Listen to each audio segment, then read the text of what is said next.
बिस्मिल्लाहिर्रहमानिर्रहीम। अस्सलामुअलैकुम। Electrochemical series ECS, बेटा इसे एक्टिविटी सीरीज या रिएक्टिविटी सीरीज भी कहते हैं। सीरीज से पता चल रहा है कि ये एक चीज नहीं है भाई, पूरे एक सिलसिला है, पूरी एक सीरीज है। क्या मतलब? पूरे एक टेबल है। किस चीज का टेबल है? इसमें एलिमेंट को, आपकी बुक में लिखा हुआ है मेटल को, लेकिन ये सिर्फ मेटल नहीं है, इसके अंदर और एलिमेंट और आयंस भी मौजूद हैं, कंप्लेक्स आयन भी मौजूद हैं। लेकिन क्योंकि ज्यादातर उसमें मेटल है, लिहाजा आपकी बुक में लफ्ज लिख दिया गया है मेटल का। तो इलेक्ट्रोकेमिकल सीरीज क्या है? एक टेबल है जिसके अंदर मेटल को या एलिमेंट को अरेंज किया गया है। किस बेस पर? On the basis of increasing order of their reduction potential. Increasing order of reduction potential क्या मतलब है? ऊपर उस मेटल को रखा गया है जिसका रिडक्शन पोटेंशियल कम है, फिर नीचे उस मेटल को जिसका रिडक्शन पोटेंशियल उससे ज्यादा, फिर उस मेटल को जिसका रिडक्शन पोटेंशियल उससे ज्यादा, फिर उस मेटल को जिसका रिडक्शन पोटेंशियल उससे ज्यादा, और सबसे आखिर में उस एलिमेंट को रखा गया है जिसका रिडक्शन पोटेंशियल सबसे ज्यादा है। इंक्रीजिंग ऑर्डर को आप लोग असेंडिंग ऑर्डर भी कह सकते हैं। बच्चों जरा देखें ना, आप ये क्या है? टेबल है जिसके अंदर किस चीज को अरेंज करते हैं? एलिमेंट को। किस बेस पर? Increasing order of their reduction potential. तो यहां पर ये जो बात की गई है ना रिडक्शन पोटेंशियल की, इसको समझते हैं। असल में ये टर्म है इलेक्ट्रोड पोटेंशियल। फिर इलेक्ट्रोड पोटेंशियल दो किस्म का होता है, रिडक्शन पोटेंशियल और ऑक्सीडेशन पोटेंशियल। तो हम लोग पहले पढ़ लेते हैं इलेक्ट्रोड पोटेंशियल। बेटा इलेक्ट्रोड पोटेंशियल क्या होता है? अगर आप लोगों ने गैल्वानिक सेल वाला टॉपिक अच्छे तरीके से समझा ना, वहां पर आप लोग देखोगे कि वहां पर दो हाफ सेल होते थे। वो दो हाफ सेल किस तरह के होते थे? एक ये हाफ सेल होता था, उसके अंदर एक मेटल का इलेक्ट्रोड होता था, एक मेटल का, ये सॉलिड फॉर्म में होता था। जैसे सपोज करें कि ये जिंक है और यहां पर इसी जिंक के साल्ट का यानी ZnSO4, ये जिंक का साल्ट है, इसका ये सोल्यूशन होता था। बेटा ये जिंक सॉलिड है, ये जिंक मेटल है और ये रखी गई है किसके अंदर? उसी के साल्ट के सोल्यूशन के अंदर। वहां पर हम लोग ने देखा था कि ये क्या हो रहा था? ऑक्सीडाइज। क्या मतलब है? जिंक सॉलिड जिंक +2 आयन में कन्वर्ट हो रहा था। तो ये प्रोसेस क्या कहलाता है? ऑक्सीडेशन। दूसरे केस में आप लोगों ने क्या देखा था? यहां पर आप लोगों ने कॉपर का इलेक्ट्रोड रखा था, Cu, ये सॉलिड फॉर्म में था। भाई कॉपर का रॉड था ना, सॉलिड फॉर्म में था, और इसको आपने डिप किया था किसके अंदर? कॉपर के साल्ट के सोल्यूशन में, यानी CuSO4 के सोल्यूशन में। यहां पर Cu+2 आयन थे और आप लोगों ने देखा था कि यह आयन रिड्यूस होकर सॉलिड कॉपर सॉलिड में कन्वर्ट हो रहे थे। तो यहां पर क्या हो रही है? ऑक्सीडेशन। और यहां पर क्या हो रही है? रिडक्शन। बेटा किस वक्त ऑक्सीडेशन हो रही है? जब हम लोगों ने एक मेटल को उसी के साल्ट के सोल्यूशन में डिप किया। यहां पर रिडक्शन किस वक्त हो रही है? जब हम लोगों ने एक मेटल को उसी के साल्ट के सोल्यूशन में डिप किया है। तो बेटा हम लोग इलेक्ट्रोड पोटेंशियल को क्या कहते हैं? ये किसी भी मेटल की टेंडेंसी होती है, सलाहियत होती है ऑक्सीडाइज होने की या रिड्यूस होने की। किस वक्त? जब उस मेटल को उसी मेटल के साल्ट के सोल्यूशन में डाला जाता है, डिप किया जाता है, रखा जाता है। तो इलेक्ट्रोड पोटेंशियल को हम लोग कैसे डिफाइन करेंगे? The tendency of metal. आपकी बुक में लफ्ज मेटल लिखा हुआ है, लेकिन ये सिर्फ मेटल के लिए नहीं है, बाकी एलिमेंट्स के लिए भी है, बाकी आयंस के लिए भी है। बरकत जो आपकी बुक में डिफिनेशन लिखी हुई है वही हम लोग यहां पर लिखेंगे। Tendency of metal to oxidise or reduced when placed in its own salt solution.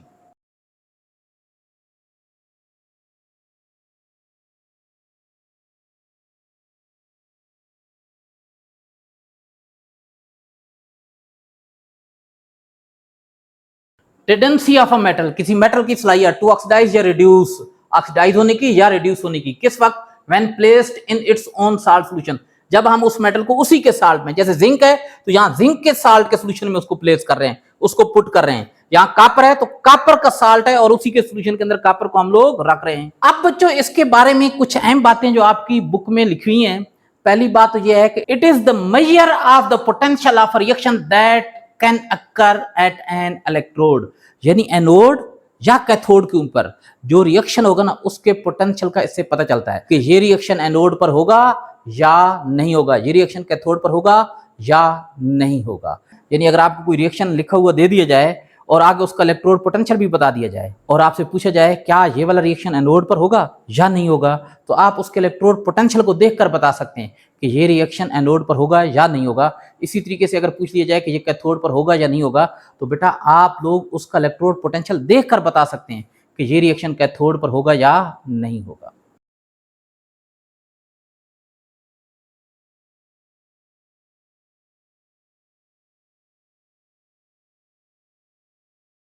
बेटा इसकी जो सिंबल है ना इलेक्ट्रोड पोटेंशियल की, वो है ई नॉट, डिनोटेड बाय, यानी जाहिर किया जाता है बाय कैपिटल ई लिखते हैं और उसके ऊपर नॉट। इस नॉट का मतलब होता है स्टैंडर्ड, यानी ये जो इलेक्ट्रोड पोटेंशियल की वैल्यू है ना, ये स्टैंडर्ड कंडीशन पर है। स्टैंडर्ड कंडीशन क्या मतलब है? टेम्परेचर 25 डिग्री सेंटीग्रेड होना चाहिए, प्रेशर 1 atm होना चाहिए और सॉल्यूशन की जो कंसंट्रेशन है वो 1 मोलर होनी चाहिए। ये स्टैंडर्ड इस साइन को शो करता है, ये जो ऊपर जीरो है, और ई का मतलब है इलेक्ट्रोड पोटेंशियल। और बेटा इसकी जो यूनिट है ना, यूनिट जिसमें इसको मेजर करते हैं, वोल्ट है, मेजर्ड इन वोल्ट, यानी वी यूनिट। देखें यहां पर मैंने कुछ एलिमेंट की इलेक्ट्रोड पोटेंशियल लिखी है, ये उनकी वैल्यू लिखी है। जरा देखिए ऊपर क्या लिखा हुआ है, ई नॉट, क्या मतलब है? Standard electrode potential. और ये वी यानी इन सब की यूनिट क्या लिखी हुई है? वोल्ट। वोल्ट समझे ना, वोल्टेज घरों में आती है तो उसकी यूनिट क्या होती है? वोल्ट। तो ये भी उसी तरह की एक वोल्टेज है। और बेटा ये आप एक्सपेरिमेंटली फाइंड कर सकते हैं, आपकी बुक में ये गिवन नहीं है, नहीं तो बड़ा आसान सा तरीका है। एक इलेक्ट्रोड होता है जिसे कहते हैं स्टैंडर्ड हाइड्रोजन इलेक्ट्रोड, उसको इस्तेमाल करती है, वो कहलाता है रेफरेंस इलेक्ट्रोड। रेफरेंस कौन सा होता है? जिसकी वैल्यू हमें पता होती है और उसको इस्तेमाल करते हुए हम लोग किसी और चीज की वैल्यू फाइंड करते हैं। जैसे जरा देखिए, आप लोग बाजार से जब कोई चीज खरीदते हैं ना, आप लोग चीनी खरीदते हैं 5 किलो या 3 किलो, तो बेटा वहां पर एक पत्थर होता है, उसके ऊपर लिखा होता है 1 किलोग्राम, 2 किलोग्राम, 5 किलोग्राम। तो वो रेफरेंस है, उसका वजन पता होता है, फिक्स है, और उससे कंपेयर करके तराजू की एक साइड पर वो रखते हैं और दूसरी साइड पर चीनी वगैरह रखते हैं और उससे कंपेयर करके हम लोग लेते हैं। और बेटा जिस चीज की वैल्यू हमें पता हो और उसको हम लोग इस्तेमाल करते हुए किसी और चीज की वैल्यू फाइंड करें, तो वो चीज कहलाती है रेफरेंस। तो स्टैंडर्ड हाइड्रोजन इलेक्ट्रोड रेफरेंस के तौर पर इस्तेमाल होता है और उससे हम लोग किसी भी चीज का इलेक्ट्रोड पोटेंशियल फाइंड कर सकते हैं, मेजर कर सकते हैं। It can be measured experimentally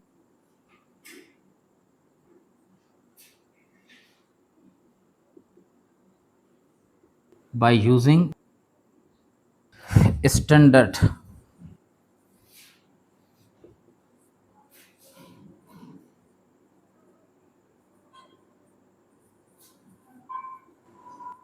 और बेटा स्टैंडर्ड हाइड्रोजन इलेक्ट्रोड के लिए एब्रीविएशन है SHE, शी। लेकिन ये तीनों कैपिटल लिखने होते हैं, याद रख लेना। केमिस्ट्री में ये पूछा जाता है she is the abbreviation of, या शी स्टैंड्स फॉर, तो वहां पर बहुत सारे वो लिख कर आ जाते हैं जी, कौन सा है, फेमिनाइन ऑफ ही, और ये वो पता नहीं क्या क्या लिख कर आ जाते हैं। तो प्लीज इस बात का जरा ख्याल रखना है। और बेटा IUPAC, international union of pure and applied chemistry, जिसे IUPAC भी कहते हैं, मैंने आपको बताया ना कि ये इलेक्ट्रोड पोटेंशियल दो किस्म का होता है। कौन सा? ऑक्सीडेशन पोटेंशियल और रिडक्शन पोटेंशियल। तो IUPAC ने रिकमेंड किया है कि जो इलेक्ट्रोकेमिकल सीरीज में इलेक्ट्रोड पोटेंशियल लिखा जाएगा वो रिडक्शन पोटेंशियल होगा। ये जरा देखिए, मैंने आपके सामने इलेक्ट्रोकेमिकल सीरीज के चंद एक रिएक्शन लिखे हैं, चंद एक एलिमेंट लिखे हैं। इलेक्ट्रोकेमिकल सीरीज बिल्कुल इसी तरीके से आपकी बुक में बनी हुई है, लेकिन उसमें ये बहुत ज्यादा एलिमेंट हैं, लेकिन मैंने चंद इंपॉर्टेंट जो है वो लिख दिए हैं। और बेटा ये जो आपको अब इलेक्ट्रोड पोटेंशियल नजर आ रहा है ना, ये इनका रिडक्शन पोटेंशियल है। अगर कोई आप लोग से पूछ ले कि फ्लोरीन का रिडक्शन पोटेंशियल कितना है, तो आप लोगों ने कहना है प्लस, प्लस लाजमी साथ पढ़ना है, प्लस 2.87। अगर कोई आप लोगों से पूछ ले कि सिल्वर का रिडक्शन पोटेंशियल कितना है, तो 0.80। अगर कोई आप लोगों से पूछ ले कॉपर Cu+2 का कितना है, तो प्लस 0.34। और हाइड्रोजन का अभी मैंने आपको बताया ना, स्टैंडर्ड हाइड्रोजन इलेक्ट्रोड पोटेंशियल कितना होता है, याद रख लेना। Standard hydrogen electrode potential 0.00 volt होता है। ये बहुत ज्यादा पूछा जाता है, ये वाला, उसके अलावा जिंक का, उसके अलावा ये वाला कॉपर का, और ये दो आपको याद रखना, ये तो लाजमी याद रखने, बाकी याद रखें या न रखें। ये तीन क्यों याद रखने? वजह यह है कि ये तीन आपके कोर्स में गिवन है, ठीक है जी, और इनकी वैल्यू पूछी जा सकती है। ये दो क्यों याद रखने? क्योंकि ये ज्यादा से ज्यादा वैल्यू है और ये कम से कम वैल्यू। अगर किसी भी एलिमेंट का आ जाता है और आपको याद नहीं है, कह देते हैं जी कि Fe+3 का इलेक्ट्रोड पोटेंशियल कितना है। बच्चों एक आ जाता है -3.05, दूसरा आ जाता है +2.87, तीसरा आ जाता है -0.04 और चौथा आ जाता है -4.61। तो भाई अब आपको याद तो नहीं होगा कि Fe+3 का कौन सा है, अभी तो सामने लिखा हुआ है ना, तो आप बता सकते हैं, लेकिन वहां पर तो लिखा हुआ नहीं होगा। तो आपको पता होना चाहिए कि ज्यादा से ज्यादा वैल्यू ये है और कम से कम वैल्यू ये है और ज्यादा से ज्यादा वैल्यू ये है, वैल्यू इनके दरमियान ही कोई होगी। तो ये तो आपको पता है कि ये है लिथियम का, मैंने कहा ना याद रख लेना लिथियम का है, और ये है फ्लोरीन का, और ये तो हो नहीं सकती क्योंकि -3.05 से कम वैल्यू नहीं हो सकती, ये कम है ना, माइनस में जब वैल्यू बड़ी होती है कम हो जाती, तो फिर यही वैल्यू बची है, तो यही वाली वैल्यू होगी। एमसीक्यूज अगर समझ में ना आया होगा ना, तो वीडियो को दोबारा रिवर्स करके ना, थोड़ा सा रिवर्स करके दोबारा इसको समझने की कोशिश कर, बहुत सारी बातें समझ में आ जाएंगी। अब एमसीक्यूज में किसी भी एटम का इलेक्ट्रोड पोटेंशियल आ गया ना, और आपको सिर्फ इन 5 की वैल्यू पता होगी, तो आप किसी का भी बता सकते। अच्छा, तो मैंने क्या कहा है, IUPAC recommended it as reduction potential।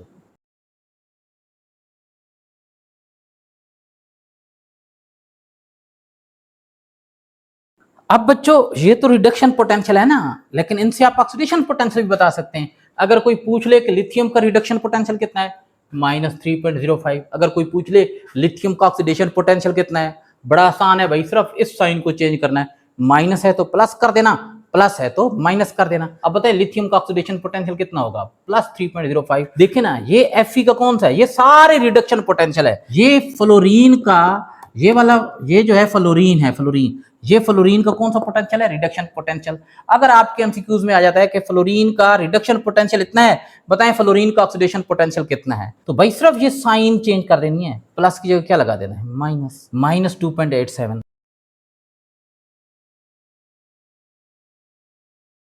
Electrochemical series, बेटा ये असल में एक सीरीज है, ये जो सीरीज दी गई है ना, इसी सीरीज की बात कर रहे हैं। या आप ये कह सकते हैं कि ये एक टेबल है जिसमें मेटल्स को अरेंज किया गया है।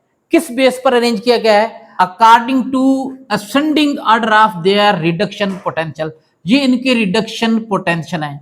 अब जरा देखें, ये असेंडिंग ऑर्डर है, ये सबसे कम वैल्यू है, ये उससे ज्यादा, ये उससे ज्यादा, ये उससे ज्यादा, ये उससे ज्यादा, और ये सबसे ज्यादा है। जरा देख लेना, -3.05, -0.83। अगर ये माइनस ना होता ना, तो ये वाली वैल्यू बड़ी होती, ये वाली वैल्यू छोटी होती, लेकिन जब माइनस लग जाता है तो बड़े वाला नंबर क्या बन जाता है, छोटा नंबर बन जाता है। तो बच्चों हम लोग क्या लिखेंगे, it is the table that shows the arrangement of metals on the basis of ascending order of their reduction potential.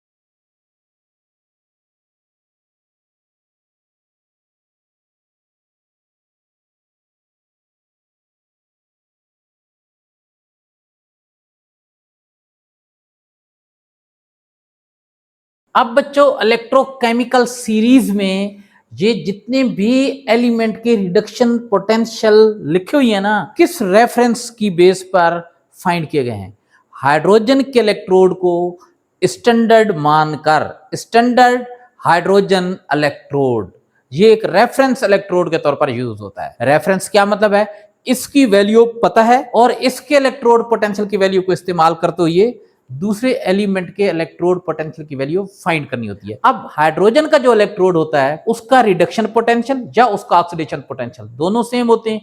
क्या वैल्यू होती है, 0.00 वोल्ट। जरा देखें यहां पर लिखा हुआ है 2H+, ये प्लस है ना। अब जरा देखें, ये इलेक्ट्रॉन गेन कर रहा है, हाइड्रोजन गैस में कन्वर्ट रहा है। इलेक्ट्रॉन गेन करना क्या मतलब, रिडक्शन है। ये सारे देख रहे हैं इलेक्ट्रॉन गेन कर रहे हैं। अगर इलेक्ट्रॉन एरो से पहले यानी रिएक्टेंट वाली साइड पर आ जाए तो क्या मतलब, ये इलेक्ट्रॉन गेन कर रहे हैं। और जब कोई चीज इलेक्ट्रॉन गेन करती है तो उसकी क्या हो रही होती है, रिडक्शन। तो जनाब यहाँ पर रिडक्शन हो रही है, तो ये वाला जो पोटेंशियल है ना, जिस पर इनकी रिडक्शन हो रही है, ये वाला पोटेंशियल कहलाएगा इनका रिडक्शन पोटेंशियल। और बेटा जरा देखें, हाइड्रोजन का इलेक्ट्रोड पोटेंशियल 0.00, इसी की बेस पर बाकी सब के इलेक्ट्रोड पोटेंशियल फाइंड किए गए। कुछ बातें जो बुक में डायरेक्ट नहीं लिखी होती, लेकिन समझने से ये सारी बातें सामने आ जाती हैं। बच्चों इनके बहुत ज्यादा क्वेश्चन आते हैं, शॉर्ट क्वेश्चन भी और एमसीक्यूज भी। इलेक्ट्रोकेमिकल सीरीज में हाइड्रोजन से ऊपर जितने भी एलिमेंट हैं, इनका रिडक्शन पोटेंशियल क्या है, नेगेटिव। हाइड्रोजन से नीचे जितने भी एलिमेंट हैं, इनका रिडक्शन पोटेंशियल क्या है, पॉजिटिव। अब रिडक्शन पोटेंशियल पॉजिटिव का क्या मतलब है कि ये स्पॉन्टेनियस रिएक्शन है, ये नॉन स्पॉन्टेनियस रिएक्शन है, नॉन स्पॉन्टेनियस रिएक्शन। अगर इलेक्ट्रोड पोटेंशियल नेगेटिव में होगा तो वो रिएक्शन नॉन स्पॉन्टेनियस होगा, और अगर ये पॉजिटिव होगा तो रिएक्शन क्या होगा, स्पॉन्टेनियस होगा। कोई भी रिएक्शन आपको दे दिया जाता है और आगे उसके इलेक्ट्रोड पोटेंशियल की वैल्यू लिखी होती है और कहा जाता है कि बताएं कि ये स्पॉन्टेनियस है या नॉन स्पॉन्टेनियस, तो आप लोगों ने सिर्फ देखना है कि इलेक्ट्रोड पोटेंशियल की वैल्यू पॉजिटिव है, अगर पॉजिटिव है तो स्पॉन्टेनियस, और अगर नेगेटिव है तो नॉन स्पॉन्टेनियस। आपको दो चीजें दे दी जाती हैं, आपको Cu दे दिया जाता है, F2 दे दिया जाता है। जरा देखें Cu+2 दे दिया है या Cu सिर्फ दे दिया, और कहा गया कि इसका जो इलेक्ट्रोड पोटेंशियल है +0.34 है और प्लस इसका 2.87 है। तो उनमें से ज्यादा रिड्यूस होने की टेंडेंसी, ज्यादा रिड्यूस होने की सलाहियत किसकी है, फ्लोरीन की। इसका रिडक्शन पोटेंशियल ज्यादा है, इसका कम है। अगर बेटा इसमें जिंक का भी आ जाए ना, जिंक +2 -0.76, तो इनमें सबसे कम किसकी है रिड्यूस होने की सलाहियत, जिंक की है, सबसे ज्यादा इसकी है। तो इससे आप लोग रिड्यूस होने की सलाहियत भी बता सकते हैं। अच्छा, अब ये जो भी बातें बता रहा हूं तो इनको आप जरा गौर से सुन लेना, ये नोट्स में नहीं लिखी होंगी। दूसरी बात बेटा जरा देखें, ये ऊपर वाले ऑक्सीडाइज होने की सलाहियत ज्यादा है, नीचे वालों में ऑक्सीडाइज होने की सलाहियत कम है, और नीचे वालों में रिड्यूस होने की सलाहियत ज्यादा है और ऊपर वालों में रिड्यूस होने वाली की सलाहियत कम है। More tendency to get oxidised, यहां पर क्या होगा, लेस टेंडेंसी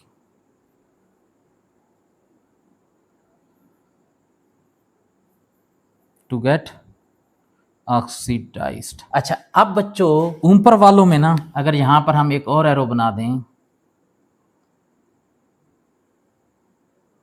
ये देखिए, तो इनमें नीचे वाले में ऑक्सीडाइज होने की सलाहियत कम है लेकिन रिड्यूस होने की सलाहियत ज्यादा है, more tendency to reduce.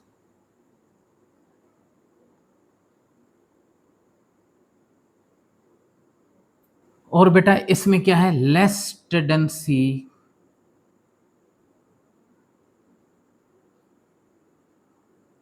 To reduce. अब बच्चों more tendency to get oxidise, ये इनके अंदर ऑक्सीडाइज होने की सलाहियत ज्यादा है। जो ऑक्सीडाइज होते हैं वो रिड्यूसिंग एजेंट कहलाते हैं, तो ये ऑक्सीडाइज होने की सलाहियत ज्यादा है, तो ये स्ट्रांग रिड्यूसिंग एजेंट होंगे, स्ट्रांग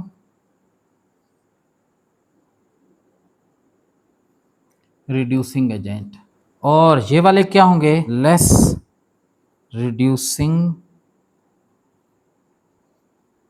एजेंट। ऊपर की जानिब क्या होगा, नीचे की जानिब रिड्यूस होने की सलाहियत ज्यादा है। रिड्यूस होने की सलाहियत क्या मतलब है, दूसरों की ऑक्सीडेशन, तो क्या लिखेंगे, मोर स्ट्रांग ऑक्सीडाइजिंग एजेंट।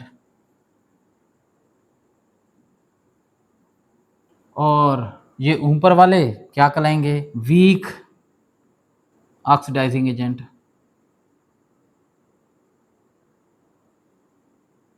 अगर कोई आप लोगों से पूछ ले इन दोनों में से कौन सा जो है ना वो स्ट्रांग ऑक्सीडाइजिंग एजेंट है और कौन सा, देखिए ऊपर वाले वीक ऑक्सीडाइजिंग एजेंट, तो ये वाला वीक ऑक्सीडाइजिंग एजेंट, ये वाला स्ट्रांग ऑक्सीडाइजिंग एजेंट, ये वाला वीक ऑक्सीडाइजिंग एजेंट, ये वाला स्ट्रांग, ये वाला वीक, तो ये वाला स्ट्रांग। अब इन बातों से आप बातें आपने खुद समझ लेनी है। अच्छा, या आप ऊपर नीचे तो नहीं आपको याद रहेगा, तो इन ये जो ऊपर वाले होते हैं इनका रिडक्शन पोटेंशियल कम, नीचे वालों का रिडक्शन पोटेंशियल ज्यादा होता है। तो रिडक्शन पोटेंशियल जिसका कम होगा वो स्ट्रांग रिड्यूसिंग एजेंट होगा, खुद उसके अंदर ऑक्सीडाइज होने की सलाहियत ज्यादा होगी, उसके अंदर रिड्यूस होने की सलाहियत कम होगी, वो वीक ऑक्सीडाइजिंग एजेंट होगा। जिसका रिडक्शन पोटेंशियल ज्यादा होगा वो वीक रिड्यूसिंग एजेंट होगा, लेस नहीं वीक। उसकी ऑक्सीडाइज होने की सलाहियत कम होगी, रिड्यूस होने की सलाहियत ज्यादा होगी, और वो स्ट्रांग रिड्यूसिंग एजेंट होगा। अब बेटा इसकी हम लोगों ने एप्लीकेशंस ऑफ इलेक्ट्रोकेमिकल सीरीज पढ़नी है। बेटा ये वाली सीरीज हमें एलिमेंट की एक्टिविटी बताती है, कौन सी मेटल ज्यादा एक्टिव है, कौन सी मेटल कम एक्टिव है, कौन सी मेटल ज्यादा तेज से रिएक्ट करेगी, कौन सी मेटल स्लो रिएक्ट करेगी। तो पहले हम लोग क्या लिखेंगे, हेडिंग एक्टिविटी ऑफ मेटल। बेटा ऊपर वाली जो मेटल होगी ना उसका रिडक्शन पोटेंशियल नीचे वाली मेटल के मुकाबले में कम होगा, इसका रिडक्शन पोटेंशियल कम है, इसका ज्यादा है। जैसे जैसे नीचे आते जाएंगे रिडक्शन पोटेंशियल बढ़ता जाएगा। रिडक्शन पोटेंशियल ऊपर वाली मेटल का कम, नीचे वाली मेटल का ज्यादा। Metal above in series has lower reduction potential.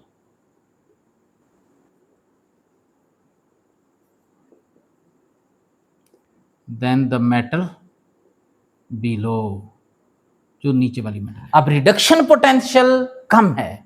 Reduction क्या होती है? इलेक्ट्रॉन लेना। क्या मतलब? इलेक्ट्रॉन लेने की सलाहियत कम है। तो फिर कौन सी सलाहियत ज्यादा है? इलेक्ट्रॉन देने की सलाहियत ज्यादा है। तो क्या मतलब? जो ऊपर वाली मेटल है इसकी इलेक्ट्रॉन देने की सलाहियत ज्यादा है और नीचे वाली मेटल की इलेक्ट्रॉन देने की सलाहियत कम है। तो क्या लिखेंगे? Therefore the metal above has more ability to lose electron, to lose electron. अब बच्चों, जो मेटल ज्यादा इलेक्ट्रॉन लूज करती है तो वो ज्यादा रिएक्टिव होती है। मेटल रिएक्शन के दौरान क्या करती हैं? इलेक्ट्रॉन ही तो देती हैं। तो जो आसानी से दे देती है, तेजी से दे देती है, जिसके अंदर इलेक्ट्रॉन देने की सलाहियत ज्यादा होती है, वो ज्यादा रिएक्टिव होती है। देयरफॉर यहां लिख दिया ना, तो यहां पर क्या लिखेंगे? So the metal above is more active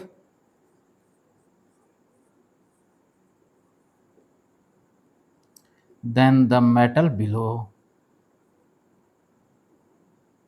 अगर कोई आप लोगों से पूछ ले लिथियम ज्यादा रिएक्टिव है या जिंक, तो आप लोगों ने फौरन जवाब दे देना है लिथियम। क्यों? क्योंकि ये इलेक्ट्रोकेमिकल सीरीज में अबव है। अगर कोई आप लोगों से पूछ ले कि जिंक ज्यादा रिएक्टिव है या आयरन, तो आप लोगों को फौरन जवाब होना चाहिए कि जिंक। अगर कोई पूछ ले कि आयरन +3 ज्यादा रिएक्टिव है या आयरन +2, तो आप लोगों को फौरन जवाब होना चाहिए आयरन +2।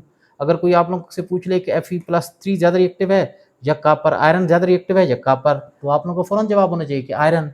क्यों? क्योंकि ये ऊपर है इलेक्ट्रोकेमिकल सीरीज में।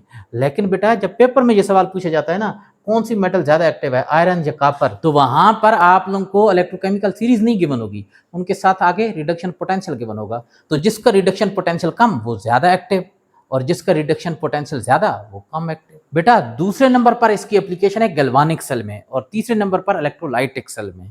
अब हम लोग पढ़ते हैं कि गैल्वानिक सेल में इसका क्या इस्तेमाल होता है। इन गैल्वानिक सेल, गैल्वानिक सेल बनाने में ये हमारी क्या हेल्प कर सकती है?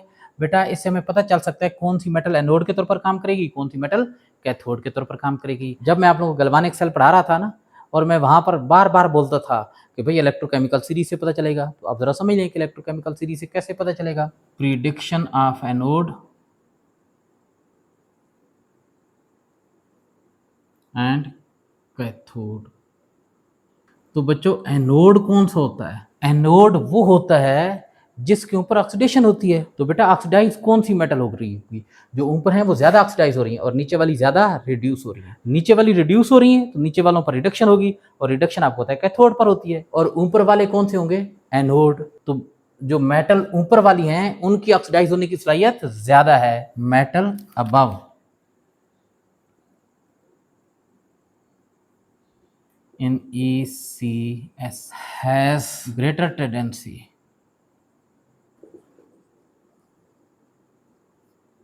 to be oxidized, so can be used as anode. क्योंकि एनोड पर क्या होती है? ऑक्सीडेशन। अब मुझे बताएं, ऊपर वाली मेटल ऑक्सीडाइज होगी, क्या मतलब एनोड, और नीचे वाली मेटल पर क्या काम करेगी? कैथोड का। उसमें क्या लिखेंगे? Metal below in ECS has greater tendency to be reduced, so can be used as cathode. अब अगर कोई आप लोगों से पूछ ले कि भाई इन दो मेटल से, कॉपर और सिल्वर का गैल्वानिक सेल बनाना है, तो बताएं एनोड कौन सा होगा, कैथोड कौन सा होगा? ऊपर वाला एनोड, नीचे वाला कैथोड। अगर कोई आप लोगों से पूछ ले सिल्वर और फ्लोरीन का गैल्वानिक सेल बनाना है, यानी एक इलेक्ट्रोड सिल्वर को एक फ्लोरीन का, तो बताएं एनोड कौन सा होगा? ये वाला एनोड, ये वाला कैथोड। अगर कोई आप लोग से पूछ ले कि ऐसा गैल्वानिक सेल बनाना है जिसमें एक इलेक्ट्रोड जिंक का और दूसरा हाइड्रोजन का हो, तो बताएं ऊपर वाला ये जिंक क्या कहलाएगा? एनोड, और ये वाला क्या बन जाएगा? कैथोड। लेकिन बेटा इलेक्ट्रोकेमिकल सीरीज न गिवन हो तो फिर आपको कैसे पता चलेगा?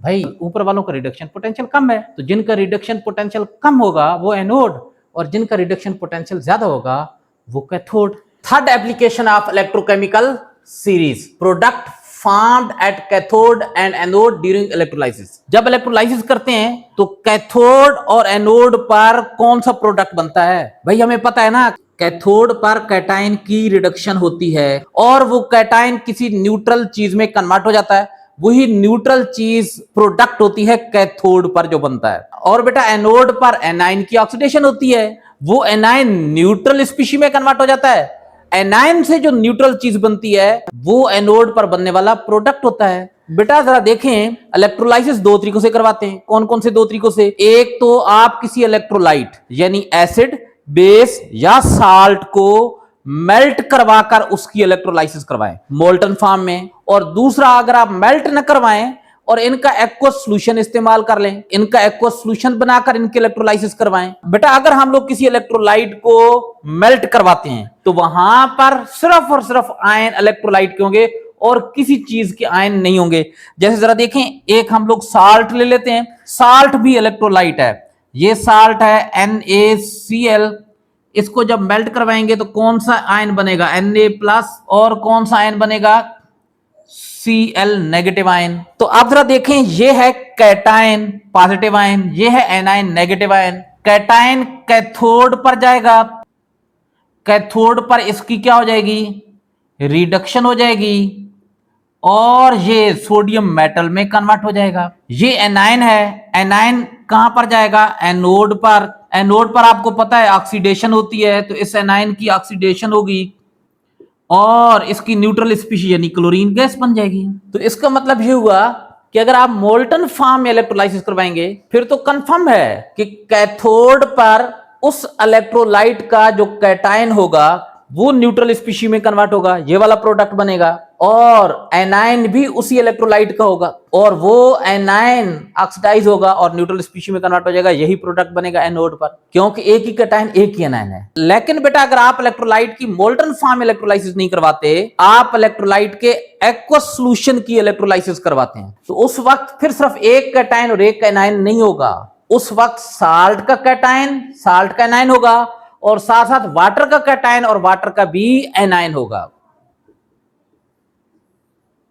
ये वाटर का कैटायन और ये वाटर का एनायन। तो अब मसला यहां पर पैदा होता है कि अब हमें कैसे पता चलेगा कि कैथोड पर इन दो कैटायन में से कौन सा कैटायन रिड्यूस होगा और एनोड पर इन दो एनायन में से कौन सा एनायन रिड्यूस होगा। तो बेटा इस बात का पता हमें चलता है इलेक्ट्रोकेमिकल सीरीज से, और यहां पर इसी एप्लीकेशन का जिक्र किया गया है कि अगर आप इलेक्ट्रोलाइसिस करवा रहे हैं और आपके पास सॉल्यूशन के अंदर जिसमें आप इलेक्ट्रिक करंट गुजार रहे हैं, जिस सॉल्यूशन के अंदर आपने कैथोड और एनोड डिप की हुई हैं, वहां पर अगर कैटायन की तादाद एक से ज्यादा है, जैसे यहां पर 2 है, आप बेटा 4 कैटायन ले लें। जैसे आपने उस सॉल्यूशन में पानी के अंदर NaCl डाल दिया, वहां पर आप लोगों ने कॉपर सल्फेट भी डाल दिया, वहां पर आपने पोटाशियम क्लोराइड भी डाल दिया, तो जरा देखें सोडियम आयन बनेगा, और कौन सा? पोटाशियम आयन होगा KCl का, और कौन सी चीज? Cu, कॉपर सल्फेट का Cu+2 आयन भी होगा, 4 आयन होंगे। तो हमें कैसे पता चलेगा कि भाई इन 4 आयन में से कौन सा आयन कैथोड पर रिड्यूस होगा, और कैथोड पर जब रिड्यूस होगा तो उसके बाद प्रोडक्ट कौन सा बनेगा? बेटा यहां से ये अगर ये रिड्यूस होगा तो कॉपर मेटल बनेगी, ये रिड्यूस होगा तो पोटाशियम मेटल प्रोडक्ट होगा, ये रिड्यूस होगा तो हाइड्रोजन गैस प्रोडक्ट होगा कैथोड पर, और अगर ये रिड्यूस होगा तो सोडियम मेटल। यानी अगर ये पता चल जाए ना कि कौन सा कैटायन रिड्यूस हो रहा है या कौन सा एनायन ऑक्सीडाइज हो रहा है, तो प्रोडक्ट का तो फिर पता चल ही जाता है। बच्चों ये बात हमें कहां से पता चलती है? ये बात हमें पता चलती है इलेक्ट्रोकेमिकल सीरीज से। तो बच्चों कैथोड पर क्या होता है? Cations are reduced.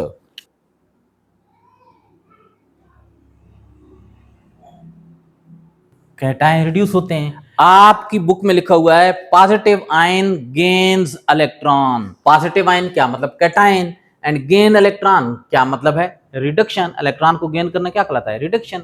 तो बात तो एक ही हो गई बेटा। उसके बाद देखें कौन सा आयन फर्स्ट रिड्यूस होगा। इलेक्ट्रोकेमिकल सीरीज में जो लोअर आयन होगा ना, जो आयन बिलो होगा, वो वाला पहले रिड्यूस होगा, क्योंकि उसका रिडक्शन पोटेंशियल, रिड्यूस होने की सलाहियत, रिड्यूस होने की टेंडेंसी ज्यादा है। ऊपर से नीचे रिडक्शन पोटेंशियल यानी रिड्यूस होने की टेंडेंसी बढ़ती जा रही है। तो बेटा आप जरा देखें, अगर ये कैटायन होगा, ये वाला कैटायन होगा, ये वाला कैटायन होगा, ये वाला कैटायन होगा, 4 कैटायन होंगे, तो पता है सबसे पहले कौन सा रिड्यूस होगा?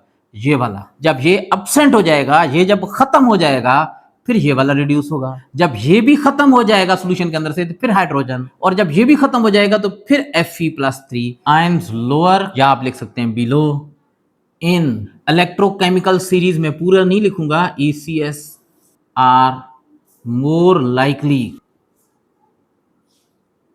to be reduced।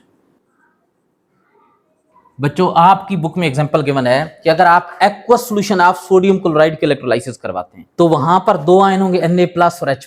Na+ देखें और H+ देखें, मैं ये आप मिटा देता हूं। Na+ और H+, बताएं फर्स्ट कौन सा रिड्यूस होगा? H+ रिड्यूस होगा because it is lower in electrochemical series. ये इलेक्ट्रोकेमिकल सीरीज में क्या है? नीचे है। H+ is reduced in aqueous solution of NaCl। H+ is reduced into कौन सी चीज? H2 gas, because H+ is lower than Na+ in electrochemical series. Electrochemical series बेटा आप लोगों ने पढ़ा था, आपने सोडियम क्लोराइड के कंसंट्रेटेड एक्वस सॉल्यूशन की जब इलेक्ट्रोलाइसिस करवाई थी तो वहां पर भी H+ रिड्यूस हुआ था। जब आपने इसके डाइल्यूट सॉल्यूशन की करवाई थी तो वहां पर भी पहले H+ Na+ नहीं हुआ था। लेकिन चलें आप मुझे बताएं, अगर आप कॉपर सल्फेट के एक्वस सॉल्यूशन की इलेक्ट्रोलाइसिस करवाते हैं, कॉपर सल्फेट के इलेक्ट्रोलाइसिस की, एक्वस सॉल्यूशन होगा कॉपर सल्फेट का। कॉपर सल्फेट क्या मतलब है? वहां पर CuSO4। तो बच्चों अब ये चीज तो नहीं होगी, अब इसके आयन कौन से होंगे? Cu+2 और SO4-2। चलें बताएं, कैटायन अब वहां पर दो हो गए, Cu+2 और H+, Cu+2 और H+। तो पहले कौन सा रिड्यूस होगा? Cu+2 फर्स्ट रिड्यूस होगा। और आपने इलेक्ट्रोलाइसिस ऑफ कॉपर सल्फेट करवाई हुई है, वहां पर देख लें, बेशक 2 दफा करवाई आपने। एक दफा कॉपर सल्फेट की इलेक्ट्रोलाइसिस करवाई है, प्लेटिनम इलेक्ट्रोड को इस्तेमाल करती है।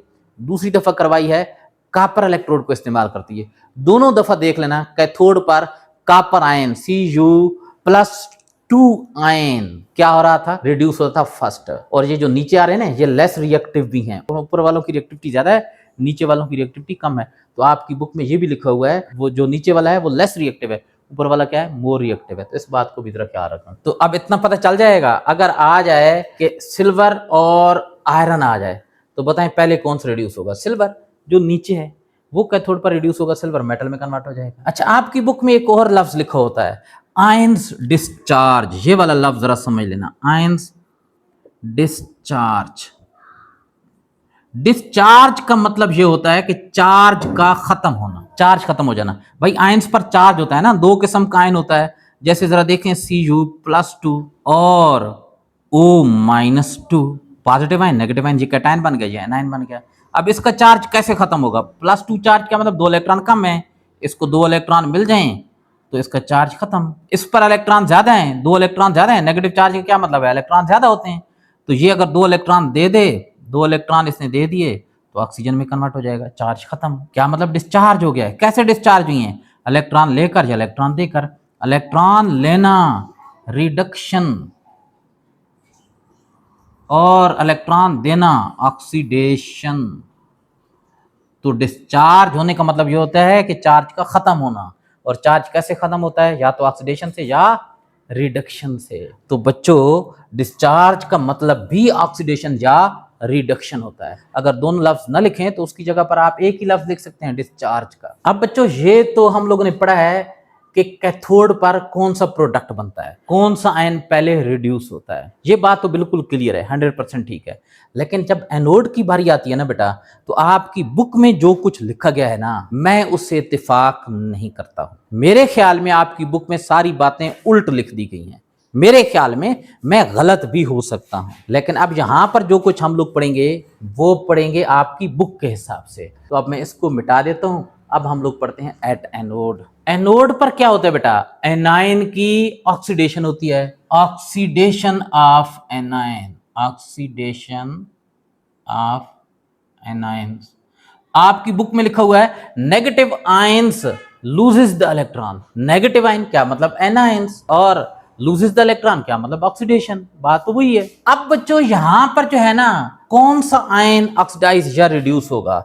Cl नेगेटिव या OH नेगेटिव। तो बेटा ये इलेक्ट्रोकेमिकल सीरीज में पोजीशन पर भी डिपेंड करता है, लेकिन इसके साथ साथ इस बात पर भी डिपेंड करता है कि सॉल्यूशन कंसंट्रेटेड है या डाइल्यूट है। पहले हम लोग देख लेते हैं कि अगर सॉल्यूशन कंसंट्रेटेड हुआ तो पहले कौन से एनायन ऑक्सीडाइज होंगे फॉर कंसंट्रेटेड सॉल्यूशन। बेटा कंसंट्रेटेड सॉल्यूशन में ये जो आयन होते हैं ना, हैलाइड आयन, यहां पर सिर्फ एक ही हैलाइड लिखो क्लोराइड, लेकिन हैलाइड आयन जितने भी होते हैं जैसे क्लोराइड है, फ्लोराइड है, ब्रोमाइड है, आयोडाइड है, वो OH से पहले ऑक्सीडाइज होते हैं। Halide ions are reduced, halide ions, halide ions में कौन से आ जाते हैं?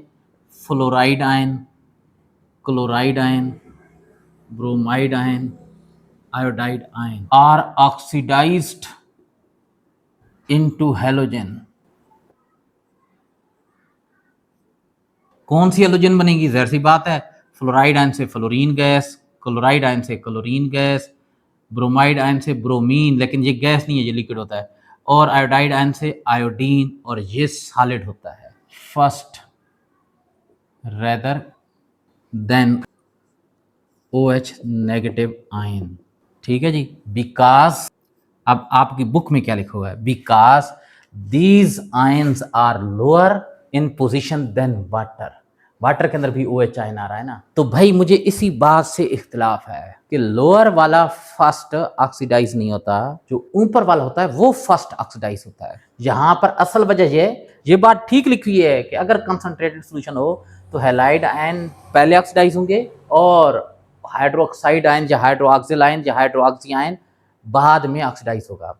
लेकिन वजह ये नहीं है कि ये नीचे लिखी हुई और वो ऊपर है, नहीं, ये तो रिडक्शन के लिए कंडीशन है कि नीचे जो है वो पहले रिड्यूस होगा और ऊपर वाला बाद में रिड्यूस होगा। लेकिन ऑक्सीडेशन के लिए एनोड पर तो ऑक्सीडेशन हो रही है ना, ऑक्सीडेशन के लिए तो ये उल्ट हो जाता है कि ऊपर वाला पहले ऑक्सीडाइज होगा और नीचे वाला बाद में ऑक्सीडाइज होगा। तो ये पहले क्यों ऑक्सीडाइज हो रहा है? वजह यह है कि कंसंट्रेटेड है, इनकी तादाद ज्यादा है। जब तादाद ज्यादा हो जाती है तो जिन आयन की तादाद ज्यादा हो जाती है तो वो पहले ऑक्सीडाइज होना शुरू हो जाते हैं। लेकिन आपकी बुक में ये सारी बातें उल्ट लिखी हुई हैं। क्या लिखा हुआ है? Then ion because halide ions are lower than water in electrochemical series. अब बच्चों एग्जाम्पल दे रहा है यहां पर, during the electrolysis of concentrated aqueous solution of sodium chloride, chloride ion are reduced into chlorine gas rather than the oxidation of OH negative ion, because chloride ions are lower in position in ECS than water या OH लिखते हैं। ये आपकी book में लिखा हुआ है।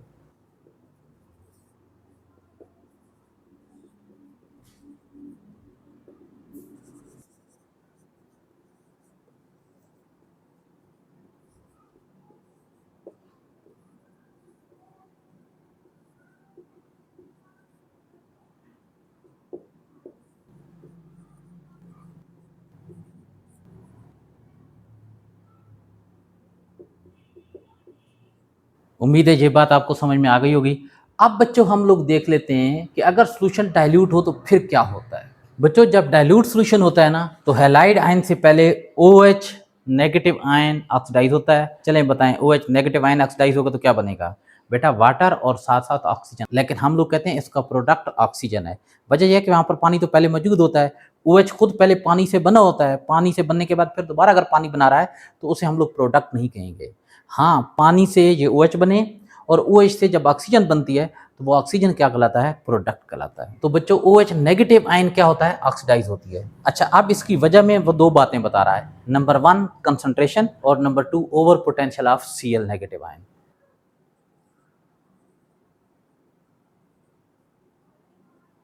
During electrolysis of dilute, ये मैं डाइल्यूट लिख रहा हूँ, DIL के बाद अगर फुल स्टॉप आ जाए तो डाइल्यूट होता है। बहुत सारे बच्चे इसे दिल पढ़ते रहते हैं, तो ये दिल नहीं है।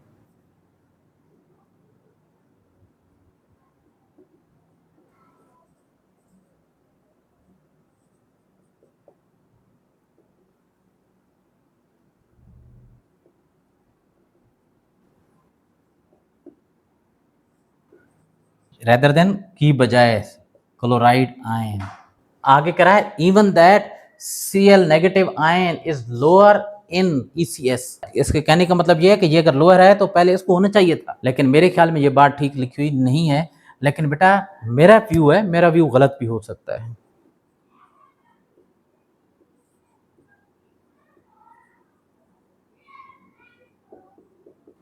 और इसकी वजह it is because,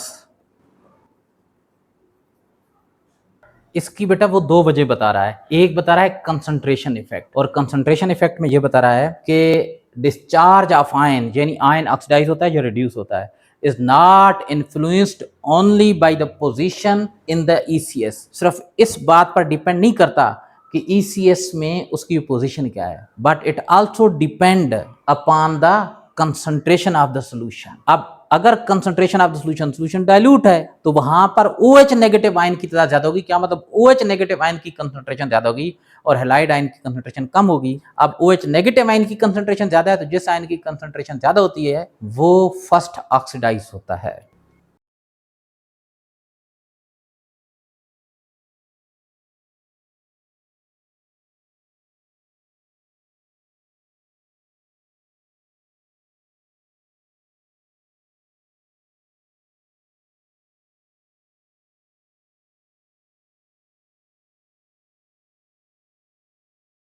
discharge of ion, यानी आयन का ऑक्सीडाइज या रिड्यूस होना, is influenced not only by their position in the ECS. सिर्फ इस चीज पर डिपेंड नहीं करता कि ईसीएस में उनकी पोजीशन क्या है, ऊपर है या नीचे है, but also upon the concentration of ions, ions की कंसंट्रेशन पर। अब जरा देखें, सोल्यूशन डाइल्यूट है, डाइल्यूट सोल्यूशन में जो इलेक्ट्रोलाइट है उसके आयन की कंसंट्रेशन कम होती है और पानी के आयन की कंसंट्रेशन ज्यादा होती है, मिकदार ज्यादा होती है। In dilute solution concentration of OH negative ion is higher than halide ions. Dilute solution के अंदर OH नेगेटिव आयन की कंसंट्रेशन हैलाइड आयन की कंसंट्रेशन के मुकाबले में ज्यादा होती है। Therefore OH negative ion are oxidised first into oxygen. इस वजह से पहले OH नेगेटिव आयन ऑक्सीडाइज होगा, और अगर OH नेगेटिव आयन बेटा खत्म हो जाते हैं, आपकी बुक में कहीं कहीं लफ्ज लिखो एब्सेंट। एब्सेंट का क्या मतलब है कि वो खत्म हो जाते हैं, उसके बाद फिर हैलाइड आयन ऑक्सीडाइज होना शुरू होंगे। तो बच्चों, हमने तो प्रोडक्ट बताना है ना कि कैथोड और एनोड पर कौन सा बनेगा। तो प्रोडक्ट अगर डाइल्यूट सॉल्यूशन होगा तो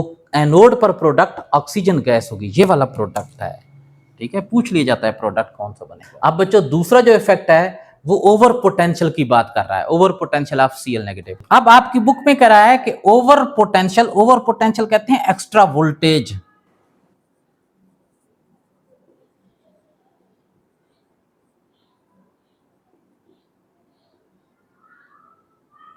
जो करंट नहीं देते ऊपर से वोल्टेज इलेक्ट्रोलाइटिक सेल को, वो ज्यादा देना पड़ता है क्लोराइड आयन को ऑक्सीडाइज करवाने के लिए।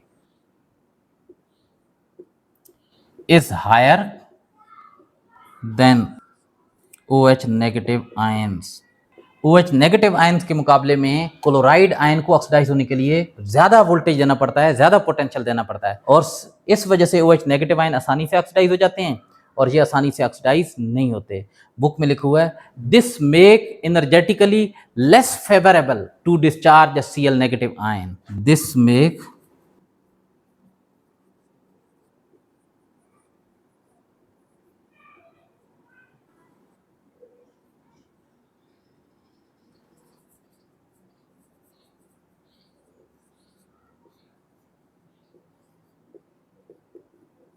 यानी एनर्जेटिकली, एनर्जी के लिहाज से, भाई पोटेंशियल भी तो एक एनर्जी है ना, वोल्टेज दे रहे हैं तो जब ज्यादा दे रहे हैं, आपकी जिस काम में एनर्जी ज्यादा लगती हो तो वो इतना आसान नहीं होता। तो यही बात यहाँ पर कह रहा है, this make energetically less favourable to discharge the chloride ion. ये बात जो है ना कि यानी ज्यादा एनर्जी चाहिए, ज्यादा ओवर पोटेंशियल चाहिए क्लोराइड आयन को डिस्चार्ज करने के लिए। ये क्लोराइड आयन को डिस्चार्ज होने के लिए ज्यादा फेवरेबल नहीं होता, उसके लिए ज्यादा मौजू नहीं होता। इस वजह से OH negative ion first oxidise हो जाता है।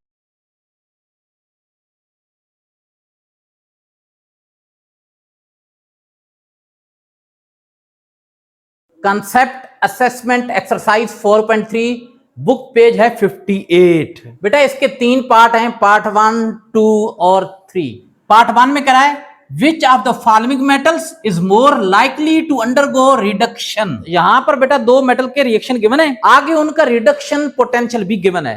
तो देखें, एक मेटल है Al+3 और एल्यूमिनियम, दूसरी है Fe+3, ये रिड्यूस होकर आयरन में कन्वर्ट हो रही है। ये इन दोनों के रिडक्शन पोटेंशियल है। बताएं इन दोनों में से ज्यादा रिड्यूस होने के चांस किसके हैं? More likely to undergo reduction, यानी कौन सी ज्यादा रिड्यूस होने की सलाहियत रखती है? भाई सिंपल सी बात है, जिसका रिडक्शन पोटेंशियल ज्यादा होगा that will be more likely to undergo reduction. तो ये दोनों के रिडक्शन पोटेंशियल गिवन है, बताएं इनमें से किसका रिडक्शन पोटेंशियल ज्यादा है। ये दो वैल्यूज हैं, इनके साथ ये माइनस लिखा हुआ है, बताएं इन दो वैल्यू में से ज्यादा वैल्यू यानी बड़ी वैल्यू कौन सी है, शाबाश बताएं। भाईजान ये वाला नंबर बड़ा है, ये वाला नंबर छोटा है, लेकिन बड़ा नंबर अगर माइनस में आ जाए तो वो छोटा बन जाता है, तो ये वाली वैल्यू छोटी और ये वाली वैल्यू बड़ी है। तो चूंकि Fe+3 Fe का रिडक्शन पोटेंशियल ज्यादा है, तो Fe जो है ना Fe ये more likely to undergo reduction. तो मैं यहां पर क्या लिखूंगा, Fe is more likely to undergo reduction because the reduction potential of Fe कितना है, रिडक्शन पोटेंशियल Fe का -0.44 volt is greater than the reduction potential of aluminium. और आगे एल्यूमिनियम का रिडक्शन पोटेंशियल जहां पर लिख देंगे कितना है, -1.66 वोल्ट। ये इसका आंसर आ गया। अगर आपको 10 मेटल गिवन हो ना और ये पूछ लिया जाए कि इनमें सबसे ज्यादा रिड्यूस कौन सी होगी, सबसे ज्यादा more likely to undergo reduction कौन सी होगी, तो भाई सबका देख लेना है, उन 10 में से जिसका रिडक्शन पोटेंशियल की वैल्यू सबसे ज्यादा होगी ना, that will be more likely to undergo reduction. और अगर ये पूछ लिया जाए कि इनमें से more likely to undergo oxidation कौन सी है, तो इसका उल्ट हो जाएगा, जिसका रिडक्शन पोटेंशियल सबसे कम होगा। अब इन दोनों में से अगर ये पूछ लेते ना कि ऑक्सीडेशन किसकी होगी, तो इसकी ऑक्सीडेशन ज्यादा आसानी से होती है। अब सेकंड है, अरेंज द फॉलोइंग मेटल्स, ये नीचे 3 मेटल गिवन है, in order of increasing ability to get reduce, यानी ऊपर से नीचे की जाने मेटल को इस तरीके से अरेंज करना है कि ऊपर से नीचे आते हुए इनकी रिडक्शन की, इनकी रिड्यूस होने की एबिलिटी बढ़ती जाए। यानी सबसे पहले वो मेटल लिखनी है जो सबसे कम रिड्यूस होने की एबिलिटी रखती है, फिर उसके बाद वो वाली मेटल लिखनी है जिसकी रिड्यूस होने की एबिलिटी उससे ज्यादा है, और फिर वो मेटल लिखनी है जिसकी रिड्यूस होने की एबिलिटी इन सबसे ज्यादा है। तो कैसे पता चलेगा किसकी रिड्यूस होने की एबिलिटी ज्यादा है, भाई ये रिडक्शन पोटेंशियल है ना। अब सबसे पहले हम लोगों ने वो लिखना है जिसकी रिड्यूस होने की एबिलिटी सबसे कम है, यानी जिसके इस रिडक्शन पोटेंशियल की वैल्यू सबसे कम है। तो जरा देखें ये 3 वैल्यू है, ये तो प्लस की है, ये तो इसका मतलब सबसे ज्यादा है। इन दोनों में से कम कौन सी है, ये वाला नंबर बड़ा है ना, तो माइनस वाला नंबर जब बड़ा हो जाता है ना, तो ये क्या हो जाता है, छोटा हो जाता है। तो इसका मतलब ये है कि पहले नंबर पर ये वाली मेटल लिखेंगे, दूसरे पर फिर ये वाली, और तीसरे पर ये वाली। इस मेटल की रिड्यूस होने की एबिलिटी सबसे ज्यादा है, क्यों, क्योंकि इसका रिडक्शन पोटेंशियल की वैल्यू सबसे ज्यादा। देखिए ना, प्लस में वैल्यू आ गई, ये माइनस में है। बेटा ये ऑलरेडी अरेंज है in order of increasing ability to get reduce. तो जरा देखें, बिल्कुल इसी तरतीब से मैंने यहां पर लिख दिया है, सिर्फ ऊपर हेडिंग क्या डाली है, metal in order of increasing ability to get reduce. और जिस तरतीब से ये लिखी हुई है उसी तरीके से लिख दी है, लेकिन बोर्ड के एग्जाम में ऐसे लिखी हुई नहीं आ जाएंगी कि बिल्कुल जो तरतीब है उसी तरतीब से होंगी, नहीं, हो सकता है ये ऊपर लिखी हुई हो और ये सबसे नीचे लिखी हुई हो, या ये सबसे नीचे लिखी हुई हो। तो आप लोगों को सिर्फ पता होना चाहिए कि ज्यादा रिड्यूस होने की एबिलिटी किस में होती है, जिसका ये वाला रिडक्शन पोटेंशियल ज्यादा होता है। थर्ड पार्ट है, identify the half cell in which oxidation occurs and the half cell in which reduction occur in the given voltage cell. ये एक वोल्टेज सेल गिवन है, मैंने इसको लेबल वेबल नहीं किया, ना मैंने साल्ट ब्रिज बनाई है। बोर्ड के एग्जाम में ये क्वेश्चन में बना हुआ अगर आ जाए तो आप लोगों को फिर बनाने की जरूरत नहीं है आंसर शीट पर। ये 2 हाफ सेल हैं, हाइड्रोजन हाफ सेल और जिंक हाफ सेल। आपने जस्ट इतना बताना है कि हाइड्रोजन हाफ सेल में ऑक्सीडेशन होगी या रिडक्शन, और जिंक हाफ सेल में ऑक्सीडेशन होगी या रिडक्शन। जरा देखें, यहां पर उसने लिख भी दिया है, following reactions in the cells at anode zinc ion में कन्वर्ट हो रहा है और 2 इलेक्ट्रॉन दे रहा है। ये जो जिंक हाफ सेल है ना, ये एनोड का काम कर रहा है, और आपको पता है एनोड में क्या होती है, ऑक्सीडेशन। तो मैंने यहां पर क्या लिखा है, जरा देखें, तो यहां पर मैंने लिखा है in zinc half cell oxidation occurs because it acts as anode, क्योंकि ये किसके तौर पर काम कर रहा है, एनोड के तौर पर। और वैसे रिएक्शन से भी आपको पता चल जाएगा। ये देखिए, एरो के बाद इलेक्ट्रॉन है ना, एरो के बाद इलेक्ट्रॉन का क्या मतलब होता है कि इलेक्ट्रॉन दे रहा है, और इलेक्ट्रॉन देना यानी इलेक्ट्रॉन लूज करना ऑक्सीडेशन कहलाता है।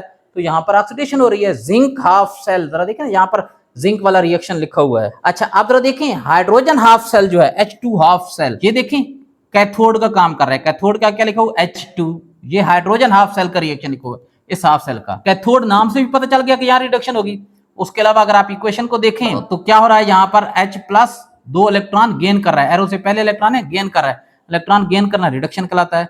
तो in H2 half cell reduction occurs because it act as cathode, क्योंकि ये कैथोड का काम कर रहा है। भाई अगर रिएक्शन न भी गिवन होते ना, और ये बता दिया जाता कि हाइड्रोजन हाफ सेल कैथोड के तौर पर काम कर रहा है, जिंक हाफ सेल एनोड के तौर पर काम कर रहा है। तो आपको अगर कैथोड और एनोड का पता चल जाए तो आप फौरन बता देते कि ये एनोड वाला क्या है, वहां पर ऑक्सीडेशन हो रही है, और कैथोड वाले पर क्या हो रही है, रिडक्शन। या बेटा ये भी आ सकता है, कहा जा सकता है कि हाइड्रोजन का रिडक्शन पोटेंशियल इतना है, जिंक का रिडक्शन पोटेंशियल इतना है, दोनों की रिडक्शन पोटेंशियल गिवन होते, ना रिएक्शन गिवन होते और ना ये लिखा होता कि ये एनोड है या कैथोड। तो आपको कैसे पता चलता भाई, इन दोनों में से जिसका रिडक्शन पोटेंशियल ज्यादा होता ना वो रिड्यूस होता, उसकी रिडक्शन होती, और जिसकी रिडक्शन होती है वो क्या होता, कैथोड होता। तो यहां से भी पता चल जाता। अगर आप लोगों को रिडक्शन पोटेंशियल गिवन हो और कहा जाए कि इनमें से एनोड कौन सा होगा, तो भाई एनोड वो होता है जिसकी ऑक्सीडेशन होती है, और ऑक्सीडेशन उसकी होती है जिसकी रिडक्शन पोटेंशियल कम होता है। तो आप देख लेते जिसकी रिडक्शन पोटेंशियल की वैल्यू कम होती वो क्या काम कर रहा होता, एनोड का। बेटा अब यही इसका सोल्यूशन है, यही इसके नोट्स हैं, इसके नोट्स में अलग से नहीं लगाऊंगा। अल्लाह हाफिज।